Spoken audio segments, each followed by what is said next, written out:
இன்றைக்கி நம்ம பேச போகிற topic government school and government hospital. நம்ம புதிய ஆட்சி இது என்ன பண்ணணும்னா, ஆட்சியில் இருக்கிறவங்களையும் கவர்மெண்ட் எம்ப்ளாயீஸையும் கவர்மெண்ட் இதில் சார்ந்து எந்த வேலையில் செய்கிறவங்களாக இருந்தாலும் அவங்களோட 18 வயசுக்குள்ளே இருக்கிற எல்லா குழந்தைகளும் கண்டிப்பாக கவர்மெண்ட் ஸ்கூலுக்கு தான் போகணும். அவங்களும் ஹாஸ்பிட்டலுக்கு போனாங்கன்னா கண்டிப்பாக கவர்மெண்ட் ஹாஸ்பிட்டலுக்கு தான் போகணும். அந்த ஹாஸ்பிட்டலில் அவங்களுக்கு வேண்டிய ஃபெசிலிட்டிஸ் இல்லைன்னா அது பண்ணுறதுக்கு இருக்கிற ஏற்பாடு பண்ணணும். க்ளீனாக இருக்கும். அப்போ தான் இந்த கவர்மெண்ட் ஸ்கூலும் ஹாஸ்பிட்டலும் எல்லாம் சுத்தமாகவும் இருக்கும், டாய்லெட்டும் சுத்தமாக இருக்கும், எல்லோரும் யூஸ் பண்ண முடியும்.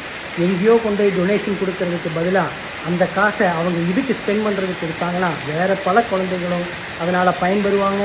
டீச்சர்களுக்கும் நிறைய வேலையும் இருக்கும். நிறையா மேதாவிகளை நம்ம நல்ல டீச்சரை வச்சு உருவாக்க முடியும். இது என்னோடய ஒப்பீனியன். இதை பற்றி நீங்கள் என்ன நினைக்கிறீங்கிறத கமெண்டில் போடுங்க. பிடிச்சிருந்தால் லைக் பண்ணுங்கள், ரொம்ப பிடிச்சா ஷேர் பண்ணுங்கள்.